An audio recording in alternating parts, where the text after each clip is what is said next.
Alhamdulillah, alhamdulillahirabbil alamin, wassalatu wassalamu ala sayyidil mursalin wa ala alihi wa sahbihi ajma'in, amma ba'du.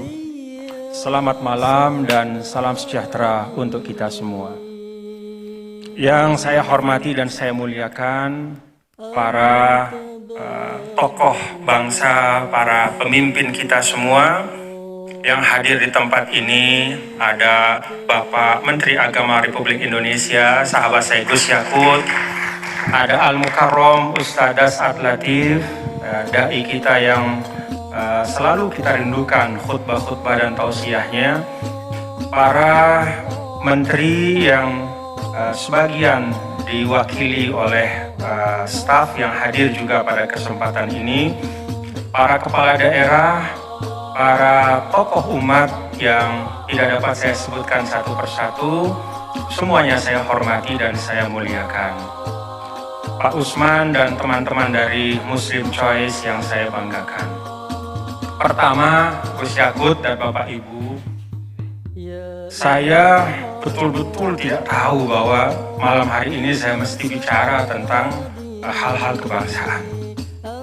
Jadi saya dihubungi untuk hadir pada malam hari ini, dan yang membuat saya memutuskan untuk hadir adalah ketika melihat lampiran dari para tokoh yang akan diapresiasi pada malam hari ini.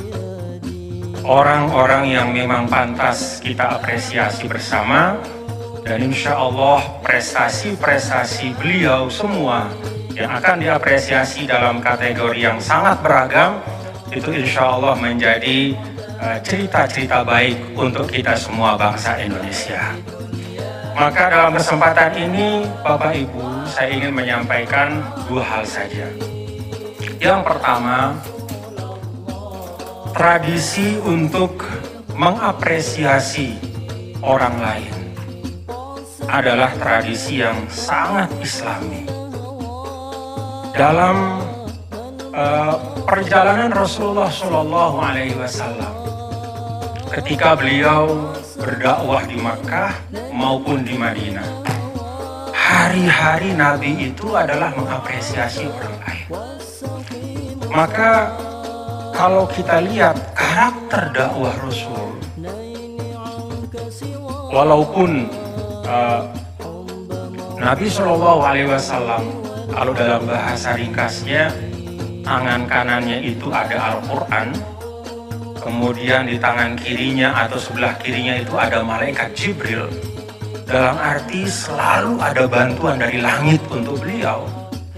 Tapi semua ahli sejarah mengatakan bahwa peran dari 124.000 sahabat itu sangat signifikan. Jadi peradaban Islam lahir bukan dari semata kehebatan seorang Rasul SAW dengan semua kesempurnaannya dalam konteks manusiawi, tetapi juga karena ada 124.000 sahabat. Pertanyaannya,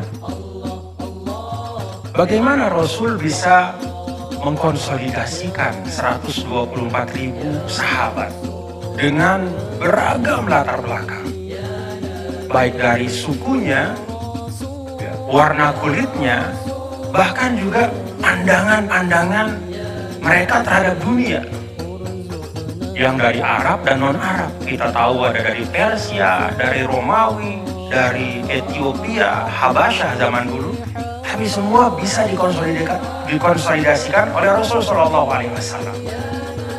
Kata para ulama, kuncinya satu. Nabi SAW mampu dan konsisten untuk terus mengapresiasi semua elemen yang ada di Madinah. Maka kalau Bapak Ibu berkesempatan menelaah sirah Nabi, membaca hadis Rasul yang dihimpun oleh para ulama dalam sekian banyak buku, tidak pernah di dalam catatan sejarah Rasul SAW sebagai pemimpin itu menyebut nama seorang sahabatnya secara eksplisit di depan umum dalam konteks yang negatif. Tidak pernah ada sebutan sebesar apapun kesalahan seseorang lalu di depan umum dia dipermalukan. Itu nggak pernah ada. Tidak pernah ada hate speech di Madinah. Rasul SAW paling banter. Ya. Kalau misalnya melihat ada perilaku yang memang sudah harus dikoreksi, maka beliau maksimal itu mengatakan ma balu aqwamin. Kalau bahasa kita, aduh gimana sih ini sebagian kita kok diajak ke masjid nggak pernah mau ke masjid, kok diajak berjuang males-malesan, kok diajak rajin nggak pernah mau ikut. Itu maksimal, tapi tidak pernah eksplisit, apalagi di depan publik. Bahkan di forum-forum terbatas pun Nabi menghindari untuk menyebut nama. Maka tidak ada yang merasa ditinggalkan, tidak ada yang merasa dimarginalkan, semua merasa dihargai. Maka terbangunlah semangat untuk membangun Madinah. Jadi Madinah itu kalau kata Muhammad Haikal, salah satu karakternya adalah al-mahabbatus syamilah. Jadi ada gelombang cinta di Madinah itu. Karena itu saya mengajak kita semua, mari kita bangun gelombang itu di Indonesia. Salah satunya adalah dengan kita memperbanyak apresiasi seperti ini untuk saling menghargai. Dan memang di dalam Islam mengapresiasi itu adalah sesuatu yang mulia. Bahkan Rasulullah SAW pun menyampaikan innallaha yuhibbu ayyara athara nikmatihi ala abdi. Allah itu suka kalau ada individu atau kelompok atau bangsa itu mampu menunjukkan nikmat Allah yang ada pada mereka. Jadi kalau kita maju, kita syukuri kemajuan itu. Tadi dalam pengantar disampaikan banyak negara yang bergelimpangan karena COVID, Indonesia masih survive dengan rahmat Allah dan dengan ikhtiar Bapak Ibu semua. Itu prestasi.